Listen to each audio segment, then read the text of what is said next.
Hey everyone, welcome to my channel. तो आज हम करेंगे मधुभिदनी पाठमाला 8, दैट मीन्स ग्रेड 8 की बुक है, जिसमें हम हिंदी रीडर का चैप्टर नंबर 2 असली याचक करने वाले हैं। और ये बहुत ही इंटरेस्टिंग स्टोरी है, इसको बहुत ध्यान से पढ़िएगा। मैं कोशिश करूँगी कि आपको इतने अच्छे से समझाऊँ कि अगर कोई भी क्वेश्चन इसमें से आए तो आप बिना हिचकिचाहट के सारे क्वेश्चंस कर दें। तो सबसे पहले हम इसका उद्देश्य पढ़ लेते हैं कि ये चैप्टर आपको दिया क्यों गया है। संवेदनशीलता, प्रेम, वात्सल्य के साथ ही धनाढ़ वर्ग के चेहरे से कृत्रिमता का नकाब हटाकर उनके वास्तविक स्वरूप का भान कराना। तो यहाँ पर संवेदनशीलता का मतलब होता है सेंसिटिव, लव, वात्सल्य का मतलब भी लव के साथ ही धनाढ़ वर्ग मतलब जो रिच, जो हमारी इलीट क्लास है, रिच क्लास है, उनके चेहरे से कृत्रिमता का मतलब होता है जो ये बनावट का नकाब है वो हटाकर वास्तविक स्वरूप का भान कराना, मतलब आपको असली चेहरा उनका दिखाना। धन लालुपता से ऊपर उठकर दूसरों की मदद करने की भावना विकसित करना। धन लालुपता मतलब धन का लालच से इस सबसे ऊपर उठकर मदद करने की भावना विकसित करना। स्वार्थ और प्रार्थ के बीच अंतर जानना, मतलब सिर्फ अपने ही अपने बारे में सोचना। स्वार्थ का मतलब ये होता है और प्रार्थ का मतलब होता है सबके बारे में सोचना। इन दोनों के बीच में अंतर जानना इस पर्टिकुलर चैप्टर का मेन उद्देश्य है। तो अब हम यहाँ पर चैप्टर पढ़ना स्टार्ट करते हैं। अंधी प्रतिदिन मंदिर के दरवाजे पर जाकर खड़ी होती, दर्शन करने वाले बाहर निकलते तो वह अपना हाथ फैला देती और नम्रता से कहती, बाबूजी अंधी पर दया हो जाए। तो ये है एक अंधी बूढ़ी की कहानी जो स्टार्ट हो रही है अंधी बूढ़ी से, जो कि रोज़ाना मंदिर के बाहर जाती और अपना हाथ फैलाकर खड़ी रहती। वह जानती थी कि मंदिर में आने वाले सहृदय और दयालु हुआ करते हैं, मतलब जो भी आते हैं वो अच्छे दिल के होते हैं और दयालु होते हैं। उनको दया आती है ऐसे लोगों पर जो अपाहिज हों। उसका यह अनुमान असत्य न था, मतलब ये सच ही था। उसके अकॉर्डिंग वो सच था, क्योंकि वो जब भी हाथ फैलाती थी तो उसको कुछ ना कुछ ज़रूर मिलता था। आने जाने वाले 2-4 पैसे उसके हाथ पर रख ही देते थे, तो इसलिए उसके दिल में ये चीज़ थी और ये उसको दृढ़ वो विश्वास था कि ऐसा होता है।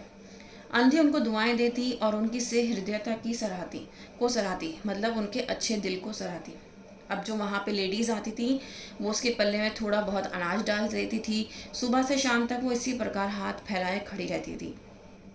और जब उसके पास बहुत सारा अनाज हो जाता था, पैसे हो जाते थे, तो भगवान को मन ही मन प्रणाम करती और अपनी लाठी के सहारे झोपड़ी तक राह पकड़ती। अब झोपड़ी जो थी उसकी नगर के बाहर थी, तो नगर के बाहर जाने में मंदिर से उसे काफ़ी टाइम लगता था। तो रास्ते में भी वो क्या करती थी, लोगों से भीख मांगती हुई जाती थी। लेकिन राहगीरों में अधिक संख्या श्वेत वस्त्र वालों की होती थी। वस्त्र कौन से होते हैं? श्वेत मीन्स सफ़ेद, वस्त्र मतलब कपड़े, जो सफ़ेद कपड़े पहने रहते हैं वो। सफ़ेद कपड़े पहनने वाले मतलब यहाँ पे है अमीर लोगों की, जो कि उसको झुड़कियाँ देते थे, जो उसे धुतकारते थे कि जा यहाँ से बुढ़िया, ऐसे करके। तब भी अंधी निराश ना होती और उसकी याचना बराबर जारी रहती, मतलब वो भीख मांगती रहती और अपनी झोपड़ी तक पहुँचते पहुँचते उसे 2-4 पैसे मिल ही जाते थे। ठीक है। झोपड़ी के समीप पहुंचते ही एक 10 वर्ष का लड़का उछलता कूदता आता और उसे चिपट जाता। अब जैसे ही वो अपनी झोपड़ी के पास पहुंचती, वहां पहुंचते ही उसके पास एक बच्चा आता उछलता कूदता हुआ और उसको गले लगा लेता। उस अंधी उसे टटोलती और उसके माथे को चूमती। बच्चा कौन है, किसका है, कहाँ से आया है, इसको कोई नहीं जानता था। कुछ टाइम पहले उसके पड़ोसियों ने 5 साल तक उसे अकेला देखा, लेकिन आज शाम से ही उसके पास ये बच्चा आया था। इन्हीं दिनों एक दिन संध्या समय लोगों ने उसकी गोद में एक बच्चा देखा। वह रो रहा था। अंधी उसका मुख चूम चूम कर उसे चुप कराने का प्रयत्न कर रही थी, मतलब अंधी उसे कोशिश कर रही थी कि वो चुप हो जाए। वह कोई असाधारण घटना न थी, अतः किसी ने भी ना पूछा कि बच्चा किसका है। उसी दिन से यह बच्चा अंधी के पास था और प्रसन्न था। तो आस पड़ोस वालों ने भी नहीं पूछा, क्योंकि वो इतना उससे प्यार कर रही थी कि वो चुप हो जाए। तो अंधी से किसी ने, उसके पास पड़ोस वालों ने किसी ने नहीं पूछा कि ये बच्चा कहाँ से आया है, किसका है। और अंधी उसका बहुत ध्यान रखती थी, उसको बहुत अच्छे से रखती थी, उसको बहुत प्यार करती थी। हमेशा उसको बहुत अच्छा खिलाती, सबसे पहले उसको खिलाती थी और फिर खुद खाती थी, और उसको अच्छा खिलाने के साथ साथ उसको अच्छे कपड़े पहनाती भी थी। अंधी ने अपनी झोपड़ी में एक हांडी गाड़ रखी थी। हांडी में क्या करती थी, वो जो भी पूरे दिन कमा के लेकर आती थी, वो सारा पैसा उसके अंदर डाल देती थी और फिर उसको किसी चीज़ से ढक देती थी। ढाँप देना मतलब ढक ढक देना, इसलिए कि कोई और उसको ना देखे, उस किसी और की नज़र उस हांडी पे ना पड़े। तो खाने के लिए उसको इतना अन्न वहाँ से मिल जाता था, इतना अनाज उसको मिल जाता था, क्योंकि हमने पढ़ा था अभी कि जो वहाँ पे मंदिर में स्त्रियाँ आती थी, जो लेडीज़ आती थी, वो उसको अनाज देती थी। तो वो जो अनाज मिलता था वो वही आके पकाती थी और पहले बच्चे को खिलाती थी, फिर खुद खाती थी। काशी में सेठ बनारसी दास बहुत प्रसिद्ध व्यक्ति थे। वे बहुत बड़े देशभक्त और धर्मात्म थे। अब ये जो सेठ बनारसी दास थे, इनके बारे में बहुत मतलब ये बहुत ज़्यादा फेमस थे और इनको कहा जाता था कि बहुत ज़्यादा देशभक्त हैं और बहुत भगवान की उसमें भगवान पाठ पूजा में लगे रहते हैं और उसी में लीन रहते हैं। और उनकी कोठी के बाहर हमेशा भीड़ लगी रहती थी। तो ये जो भीड़ होती थी, कुछ पैसा उधार लेने वालों की भीड़ भी होती थी और कुछ ऐसे लोगों की भीड़ भी होती थी जो वहाँ पर अपना पैसा, जो अपनी उनके जो बहुत कीमती चीज़ होती थी वो उसको वहाँ पर रखवाते थे। तो बहुत सारे ऐसे भिखारी लोग भी थे जो अपनी जमा पूंजी उनके पास रखवाते थे ताकि वो सेफ रहे, और ये बात अंधी भी जानती थी। अब जब अंधी की हांडी जो थे ये लगभग पूरी हो गई, उसको ये शक हुआ कि कहीं कोई इसको चुरा ना ले। तो वो एक दिन शाम के समय उसको अपनी हांडी को लेकर सेठ जी के पास गई। सेठ जी ने जब ये सेठ जी के पास गई तो सेठ जी जो उनका खाता था जिसमें वो लिखते थे कि भाई किसने पैसा जमा किया, कितना जमा किया, उसके उसके पेजेस पलट रहे थे। तो उन्होंने पूछा क्या है इसमें गुड़िया। तो अंधी ने उनके आगे हांडी सरका दी और कहा कि मेरी पास जितनी भी जमा पूंजी है मैं चाहती हूँ कि आप अपने पास रख लो। सेठ जी ने हांडी की ओर देखा और अपने मुनीम से कहा कि भाई इसको बही को जमा कर लो। बही मीन्स जो उनके पास पैसा जमा होने के लिए आया है, ठीक है, नकद। अब मुनीम ने क्या किया, जितने पैसे थे वो गिने और वो लिख लिए, अपने नोट डाउन कर लिए। और इस तरीके से जो अंधी बुढ़िया थी उसने पैसा, अपनी जो जमा पूंजी थी वो सारी वहाँ जमा करके सेठ जी के पास, और वो अपनी झोपड़ी में चली गई। 2 वर्ष बहुत सुख के साथ बीत गए। इसके पश्चात एक दिन लड़के को ज्वर चढ़ गया। ज्वर मीन्स बुखार। अंधी ने दवा दारू की, झाड़ फूँक से काम किया, टोने टोटके की परीक्षा की, लेकिन कोई भी काम नहीं आया। सब चीज़ें व्यर्थ गईं, बेकार गईं। लड़के की दशा दिन प दिन बुरी होती गई। अंधी बहुत ज़्यादा निराश हो गई। फिर उसे ध्यान आया कि अगर मैं डॉक्टर को दिखाऊं तो शायद मेरा बच्चा ठीक हो जाए। जैसे ही उसके दिमाग में ये बात आई तो वो दौड़ के सेठ जी के पास गई और उसने कहा कि भाई मुझे अगर 10-5 रुपए मिल जाए तो बहुत बड़ी कृपा होगी, मेरा बच्चा ठीक हो जाएगा, मैं डॉक्टर को दिखाऊंगी। लेकिन सेठ जी का जो स्वर था वो चेंज हो गया। बहुत कठोर स्वर में कहा, कैसी जमा पूंजी, कैसे रुपए, मेरे पास किसी के रुपए जमा नहीं हैं। अंधी ने रोते हुए उत्तर दिया, 2 वर्ष हुए मैं आपके पास धरोहर रख गई थी। धरोहर मतलब अपनी जो अपना सामान होता है, ठीक है, दे दीजिए, बड़ी दया होगी। सेठ जी ने मुनीम की ओर रहस्यमय दृष्टि से देखते हुए कहा, रहस्यमय मतलब मुनीम जी को भी इशारा कर दिया कि भाई तुम्हें भी झूठ बोलना है, क्योंकि वो खुद तो झूठ बोल ही रहा था कि भाई मेरे पास तुम्हारी कोई धरोहर नहीं है। तो मुनीब जी से कहा कि भाई ज़रा देखना इसके नाम से कोई जमा पूंजी है क्या। तो मुनीब जी ने सेठ जी का संकेत समझ लिया था। उन्होंने बही के पृष्ठ अलट पलट कर देखा कि नहीं, तो यहाँ पर तो कोई भी जमा नहीं है इनका पैसा। आंधी वहीं जमी बैठी रही। अब उसको मतलब, क्योंकि वो चाहती थी कि वो अपने बेटे को अच्छे डॉक्टर को दिखाए, क्योंकि उसको बहुत तेज़ बुखार था, तो वो इसीलिए पैसे मांगने के लिए आई थी। अब अंधी वहीं बैठी रही और वो रोती रही, कहती रही कि मुझे आप थोड़े से पैसे दे दो ताकि मैं अपने बेटे को दिखा लूँ, डॉक्टर को दिखा लूँ। अगर आप ऐसा करोगे तो मैं आपका हमेशा गुण गाऊँगी, मैं आपके पास हमेशा, मतलब मेरा बच्चा ठीक हो जाएगा, मैं आपके गुण गाती फिरूँगी। लेकिन सेठ जी तो बिल्कुल पत्थर से थे, पत्थर में जोंक ना लगी, मतलब उनके ऊपर कोई असर नहीं हुआ, बल्कि उन्होंने गुस्सा होकर उत्तर दिया, जाती है या नौकर को बुलाओ। अंधी लाठी टेक कर खड़ी हो गई और उसने कहा, अच्छा भगवान तुम्हें बहुत दे। मतलब अब उन्होंने क्या कहा कि भगवान तुम्हें बहुत दे। कहने को ये देखो, एक हमारे लिए ये एक बहुत अच्छी चीज़ है अगर हम ये सोचेंगे कि ये दुआ है, लेकिन वो इतना तड़प रही थी दिल से, तो ये उसकी तरफ से एक तरह से शाप था।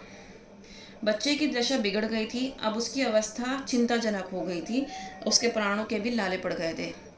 अब अंधी को बहुत ज़्यादा गुस्सा आ रहा था सेठ पर। और उससे नफ़रत हो रही थी।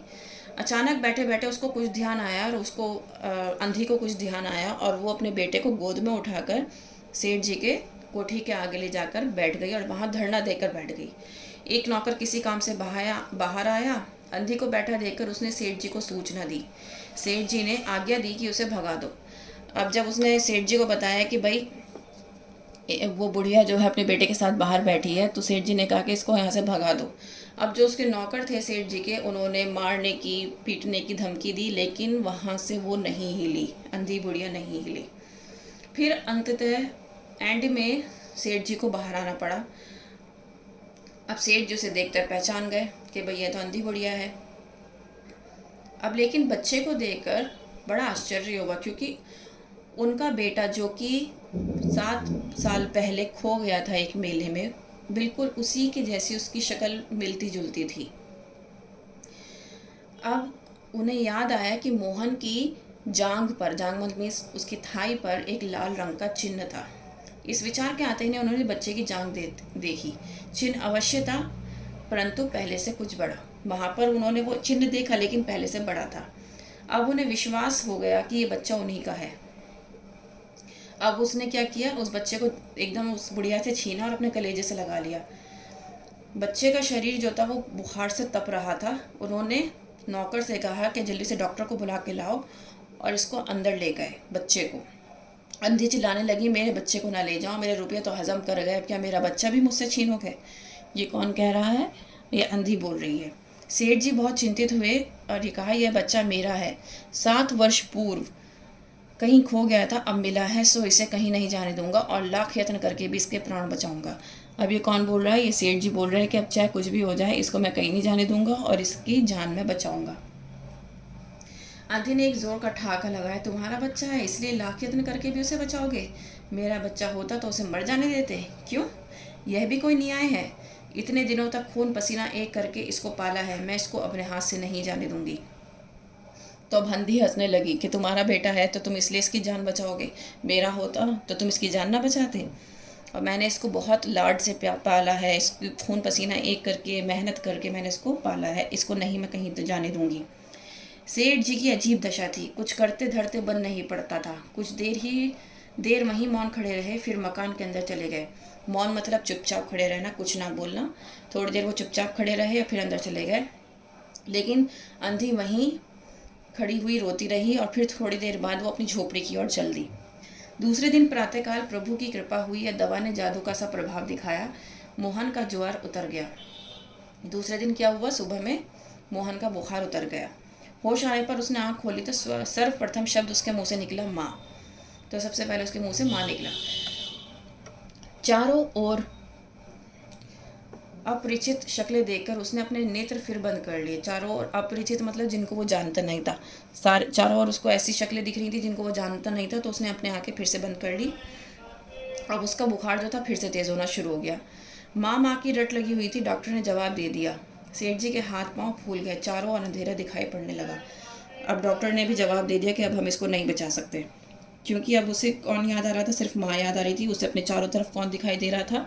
सिर्फ और सिर्फ अजनबी चेहरे जिनको वो जानता नहीं था। अब सेठ जी जो थे वो भी परेशान हो गए, क्योंकि इतने साल बाद उनका बेटा उनको मिला था।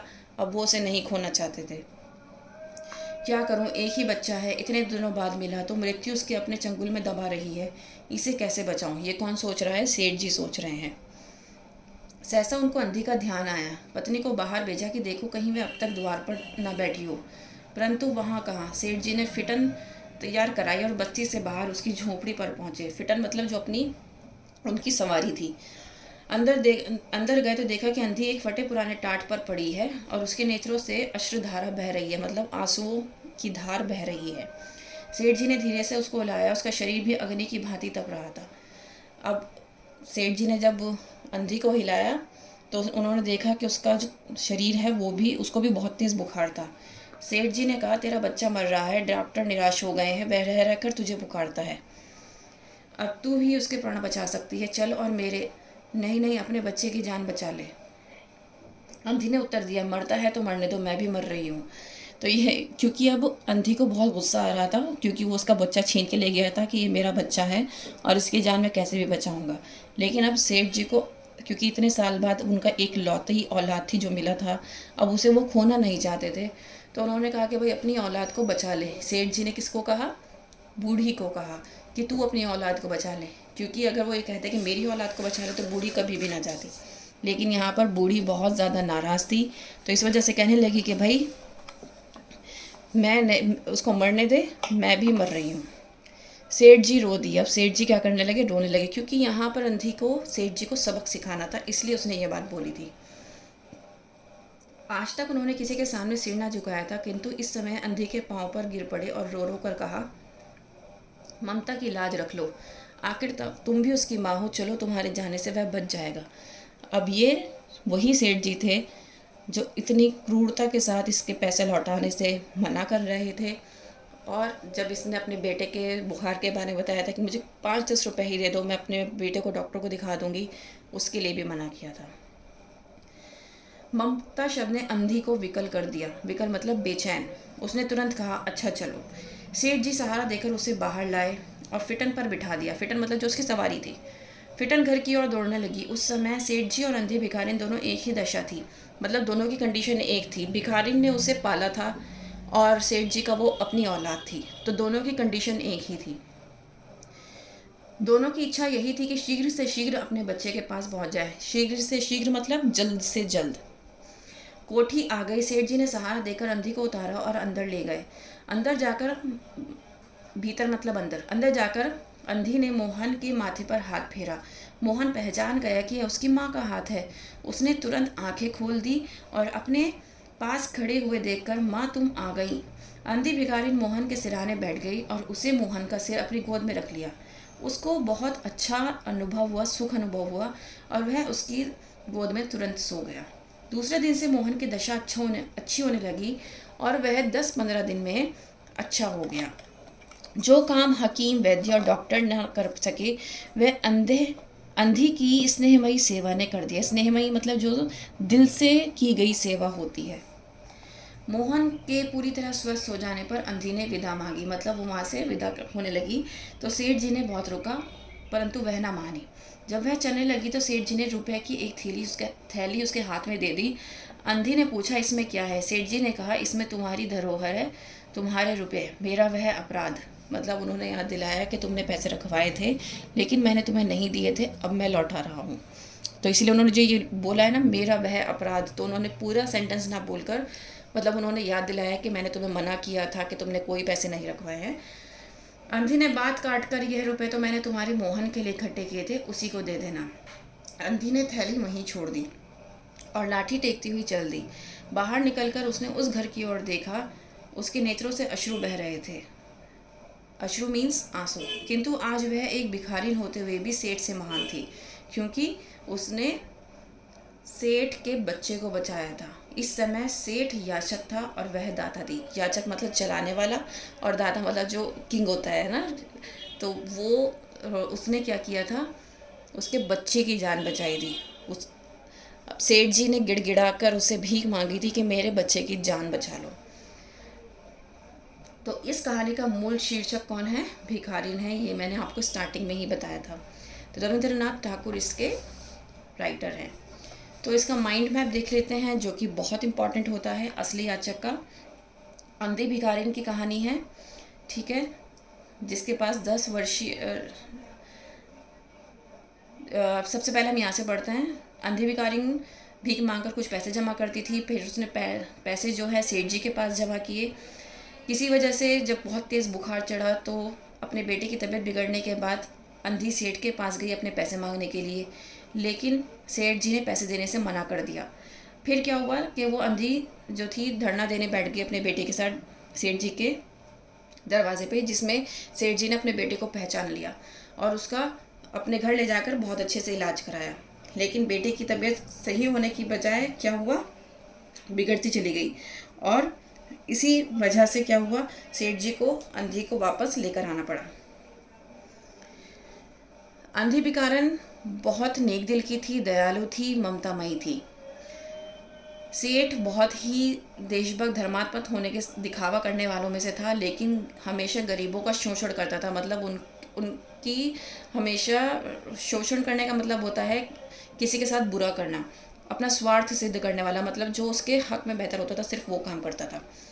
याचक कौन है और दाता कौन? याचक सेठ है और दाता अंधी भिखारिन, क्योंकि गरीब होते हुए भी सेठ को अपनी ज़िंदगी भर की पूंजी दे दी, उसके बेटे की जीवन दिया, सब जबकि सेठ सर्व साधन संपन्न होते हुए भी उसके कुछ ना दे सका। तो यहाँ पर सेठ कुछ ना दे सका क्योंकि अंधे भिखारिन के पास वो था जो उसके पास नहीं था। उसकी स्नेहमयी ममता, मतलब जो दिल से की गई ममता थी अपने बेटे को, उसने सही कर दिया था। तो ये एक बहुत बड़ी चीज़ थी जो कि अंधी भिखारिन के पास थी। उम्मीद करती हूँ कि ये चैप्टर आपको अच्छे से समझ में आया होगा। If yes, please like share and subscribe. That's all. Thank you.